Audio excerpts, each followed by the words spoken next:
மற்றொரு அண்மை செய்தியை பார்த்துக் கொண்டிருக்கிறோம். பல்கலைக்கழக மாணவி பாலியல் வன்கொடுமை வழக்கில் இன்றைக்கு தீர்ப்பு வழங்கப்பட்ட நிலையில் அந்த தீர்ப்பிற்கு எதிர்க்கட்சித் தலைவர் EPS வரவேற்பு தெரிவித்திருக்கிறார். இது தொடர்பாக சமூக வலைதளத்தில் அவர் பதிவு ஒன்றையும் இட்டிருக்கிறார். அது தொடர்பான அண்மை செய்தியை பார்க்கிறோம். குற்றப்பத்திரிகை ஆவணங்கள் அடிப்படையில் நீதிமன்றம் வழங்கியுள்ள தீர்ப்பு வரவேற்கத்தக்கது என EPS கூறியிருக்கிறார்.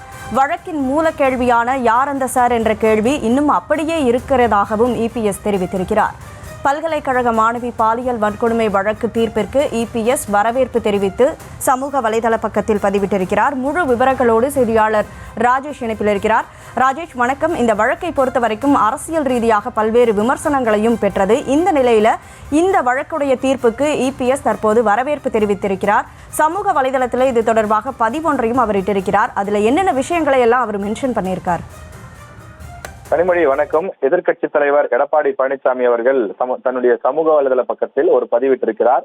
அதில் நாட்டையே உலுக்கிய அண்ணா பல்கலைக்கழக பாலியல் வழக்கில் நீதிமன்றம் இன்று தீர்ப்பளித்திருக்கிறது.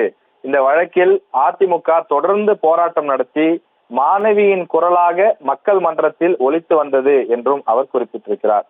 தொடர்ந்து நீதிமன்றத்தில் வழங்கப்பட்ட குற்றப்பத்திரிகை மற்றும் ஆவணங்கள் அடிப்படையில் இந்த தீர்ப்பு வழங்கப்பட்டிருப்பது வரவேற்கத்தக்கது என்றும் அவர் பாராட்டியிருக்கின்றார். இருப்பினும் மக்கள் மன்றத்தில் இந்த வழக்கு குறித்து தொடர்ந்து திமுக மீது நிலவக்கூடிய அந்த கேள்விகளுக்கு இன்னும் பதில் கிடைக்கவில்லை என்றும் அவர் குற்றச்சாட்டை முன்வைத்திருக்கிறார்.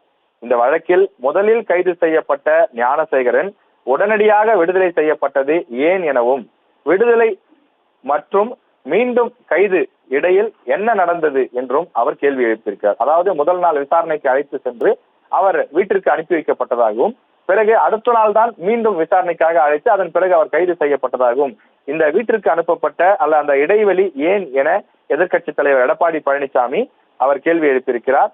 ஞானசேகரன் வீடு வரைக்கும் சென்று பிரியாணி சாப்பிடும் அளவிற்கு நெருக்கமாக இருந்த அமைச்சர் மற்றும் சென்னை துணை மேயர் இந்த வழக்கில் விசாரிக்கப்படாதது ஏன் எனவும் அவர் கேள்வி எழுப்பியிருக்கிறார்.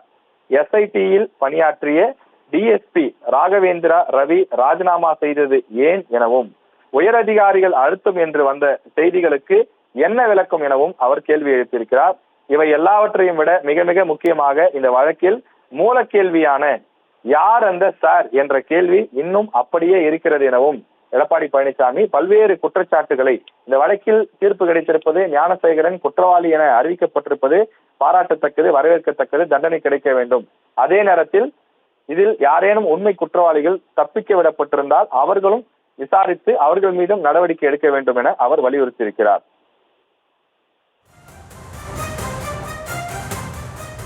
முழு விவரங்களை பதிவு செய்ததற்கு நன்றி ராஜேஷ்.